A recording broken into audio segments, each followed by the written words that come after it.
कहानी की शुरुआत में ही हमें एक स्पेसशिप को दिखाया जाता है जो मार्स यानी कि मंगल ग्रह की तरफ जा रहा है। इसमें अलेक्जेंडर और उसकी पूरी टीम है। ये रशिया का स्पेसशिप है। 21st सेंचुरी में इंसानों ने चांद पर कॉलोनीज बना ली है और अब उनका अगला टारगेट मंगल ग्रह यानी कि मार्स है। ये पहला ऐसा स्पेसशिप है जो इंसानों के साथ मार्स पर जा रहा है। जल्द ही यह ऊपर पहुंच जाते हैं और अब ये लैंडिंग की तैयारी कर रहे होते हैं। पर तभी मार्स में एक बहुत बड़ा तूफान आ जाता है और इतने बड़े तूफान में लैंडिंग करना आसान नहीं है। वही अर्थ पर हमें इस पूरे प्रोजेक्ट के हेड को दिखाया जाता है जिसका नाम मार्क है। वो अलेक्जेंडर का दोस्त भी है। वो अलेक्जेंडर से कहता है किसी भी तरह से स्पेस शिप को बचा लो। दरअसल स्पेस शिप अब तूफान की चपेट में आ चुका है। अलेक्जेंडर अपने साथियों को बचाने के लिए अपने स्पेस शिप के उस हिस्से को अलग कर देता है जिसमें वह खुद होता है और दूसरा हिस्सा जिसमें बाकी क्रू मेंबर्स हैं उसमें अर्थ का लोकेशन सेट करके उन्हें अर्थ की तरफ भेज देता है जिससे सबके सब तो बच जाते हैं। लेकिन अलेक्जेंडर जिस मॉड्यूल के अंदर होता वो क्रैश हो जाता है और इस तरह से अलेक्जेंडर की मृत्यु हो जाती है। इस बात से उसके दोस्त मार्क को, जो कि इस पूरे प्रोजेक्ट का हेड भी है, उसे बहुत दुख होता है। जल्दी वहां पर बहुत सारे न्यूज चैनल्स आ जाते हैं। मार्क सबको बताता है कि स्पेसशिप का वो हिस्सा जिसमें एस्ट्रोनॉट अलेक्जेंडर थे वो क्रैश हो गया, जिसमें उनकी मृत्यु हो गई।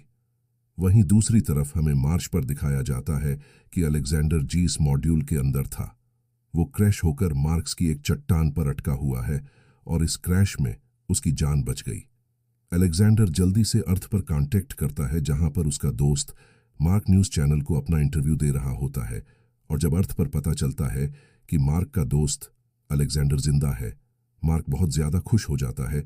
वो जल्दी से मॉनिटर के सामने आता है। जीएस मॉनिटर में वो अपने दोस्त अलेक्जेंडर को देख सकता है। उसके साथ न्यूज चैनल्स वाले भी वहां पर आ जाते हैं जो कि अलेक्जेंडर को जिंदा देख लेते हैं और अब मार्क कहता है कि हमें जल्द से जल्द एस्ट्रोनॉट अलेक्जेंडर को बचाने के लिए मार्स में एक रेस्क्यू मिशन को भेजना होगा। पर उसकी टीम बताती है कि इस वक्त हमारे पास इतने रिसोर्सेस नहीं है। इसकी तैयारी में कई साल लग सकते हैं। साथ ही जो इनका इन्वेस्टर होता है वो कहता है कि इस वक्त मेरे पास इतने फंड्स नहीं है। जी इस बात से मार्क को बहुत दुख होता है। यहाँ पर बहुत सारे मीडिया वाले प्रेस रिपोर्टर्स हैं जिनमें से एक मीडिया पर्सन टीवी कॉरपोरेशन के प्रेसिडेंट को कॉल करता है और बताता है कि किस तरह से एस्ट्रोनॉट फंस चुका है। वो कहता है कि हमें इस पर एक रियलिटी शो बनाना चाहिए जो पूरी दुनिया में बहुत फेमस हो जाएगा, जिससे हम बहुत पैसे कमा सकते हैं। टीवी कॉरपोरेशन के प्रेसिडेंट को उसकी बात अच्छी लगती है, इसीलिए मार्क के साथ वो अपनी एक मीटिंग फिक्स करता है। यहाँ पर टीवी कॉरपोरेशन का प्रेसिडेंट मार्क से कहता है कि हम चाहते हैं कि हम तुम्हारे दोस्त के ऊपर एक रियलिटी शो बनाएं। बस तुम्हारे दोस्त को वहां मार्स से अपने ब्लॉग्स नीचे भेजने होंगे और हम उसके ब्लॉग्स को पूरी दुनिया को दिखाएंगे। ये पहला ऐसा रियलिटी शो होगा जो दूसरे प्लेनेट से कोई जीता जागता इंसान करेगा। मार्क को इस बात पर गुस्सा आता है, लेकिन टीवी प्रेसिडेंट उसे कहता है कि ऐसा करने से हमें बहुत सारे पैसे मिलेंगे, जिन पैसों से तुम अपने दोस्त को बचाकर वापस अर्थ पर ला सकते हो। इसके बाद मार्क का अपनी टीम से मिलता है और बताता है कि मैंने टीवी प्रेसिडेंट की डील को एक्सेप्ट कर लिया है। हमें जल्द से जल्द अब तैयारी करनी होगी। उसकी टीम बताती है कि हमें पूरी तैयारी में लगभग 3 साल लग जाएंगे और 3 साल का अरसा बहुत लंबा होता है। इसीलिए अर्थ पर अलेक्जेंडर के लिए एक साइकेट्रिस्ट को हायर किया जाता है जो उससे बातें करेगी, क्योंकि अकेले रहने की वजह से उसके दिमाग पर गलत असर पड़ सकता है। वहीं अलेक्जेंडर को दिखाया जाता है जो एक छोटी सी रोबोट को एक्टिवेट करता है जो वहां पर चीजों को स्कैन करना शुरू कर देता है और अब मार्क उसे बताता है कि बहुत जल्दी तुम्हारे ऊपर एक टीवी प्रोग्राम बनाया जाएगा। उससे जो भी पैसे आएंगे उन पैसों से हम तुम्हें बचाकर वापस अर्थ पर ले आएंगे, लेकिन इसमें 2 से 3 साल लगेंगे। जो सुनकर अलेक्जेंडर डिसअपॉइंट हो जाता है, लेकिन उसके पास सब इंतजार करने के अलावा कोई रास्ता नहीं है। जल्दी टीवी शो शुरू हो जाता है जहां मार्क मार्श से सबको बताता है कि वो यहाँ पर कैसा फील करता है और यहाँ पर उसने क्या क्या एक्सपीरियंस किया। हालांकि अंदर से वो बहुत ज्यादा डिप्रेस होता हो, बहुत सैड है, लेकिन वो प्रोग्राम के लिए बहुत अच्छे से सबको हर चीज बताता है। और अब यहाँ पर उसे कई दिन बीत चुके हैं और एक दिन जब वो अपने मॉड्यूल के अंदर होता है तभी उसे मॉड्यूल के बाहर एक एनर्जी फील होती है। उसे आवाजें भी सुनाई देती है। उसे सुनकर वो हैरान होता है और ये सारी बातें वो अर्थ पर अपने कम्युनिकेशन इंजीनियर को बताता है और कहता है कि मेरे आसपास की चीज़ों को मॉनिटर करो। और जब उसका कम्युनिकेशन इंजीनियर आसपास की चीज़ों को मॉनिटर करता है, पर वहां पर उसे किसी भी चीज़ की होने के कोई सबूत नहीं मिलते। अब यहाँ पर अलेक्जेंडर को कई दिन बीत चुके हैं और पूरी दुनिया में वो फेमस हो चुका है। वो सबको बताता है कि यहाँ आसपास कैसे हैं, यहाँ से यूनिवर्स कैसा दिखता है उसकी। इन्हीं बातों से पूरी दुनिया उसे जान चुकी है।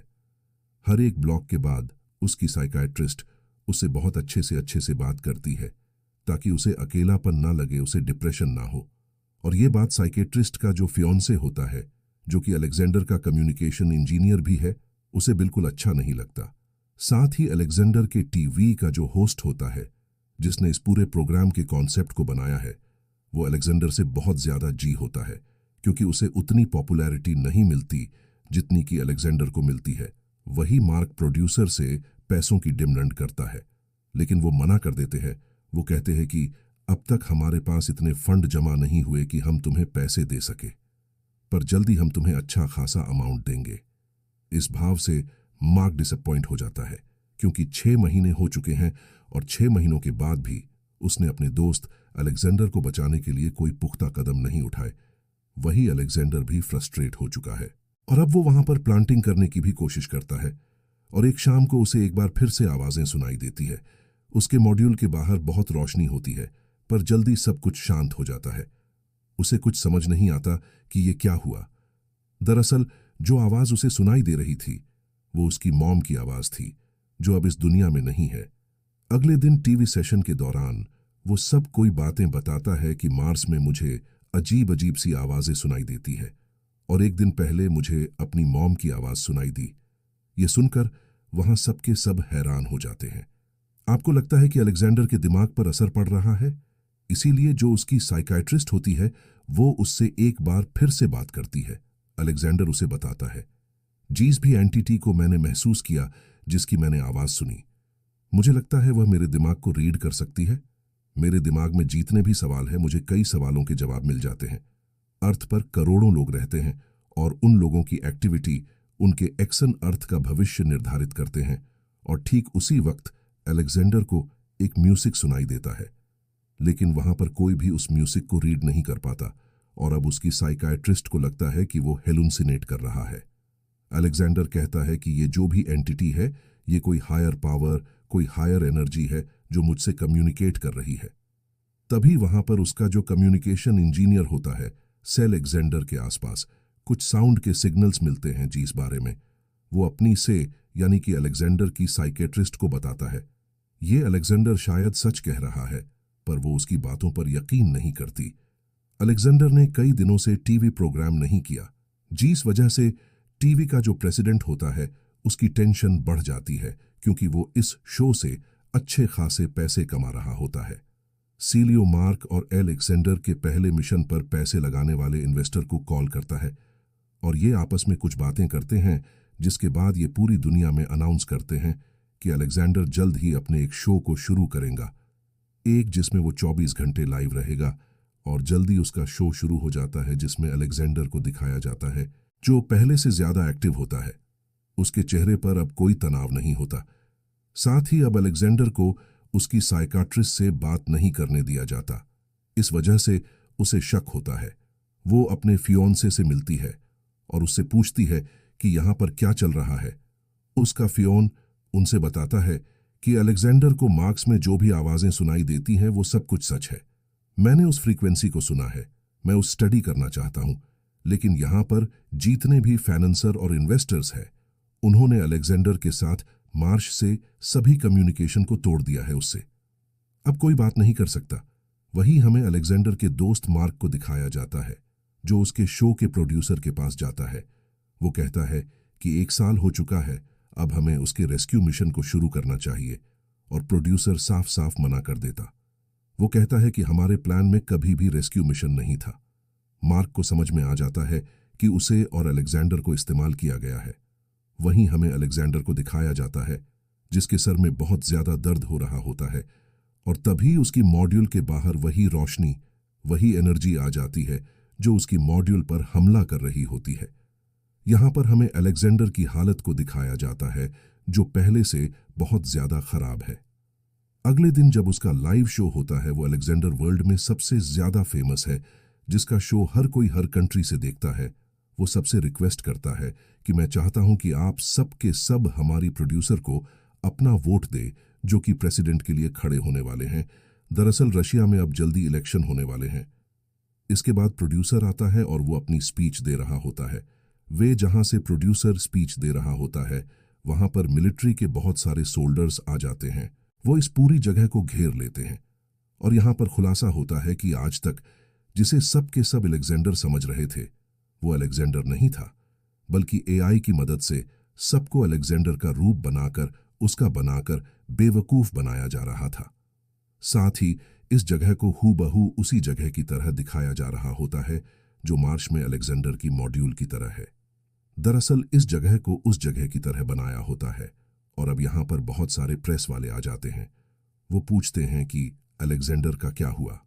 यहां पर रशिया की गवर्नमेंट को अपनी रेपुटेशन बचाने के लिए झूठ बोलना पड़ता है कि रशिया ने कभी भी कोई मिशन मार्स पर नहीं भेजा था और अब तक जो भी अलेक्जेंडर के बारे में लोगों ने देखा है, सिर्फ इस शो का एक हिस्सा था।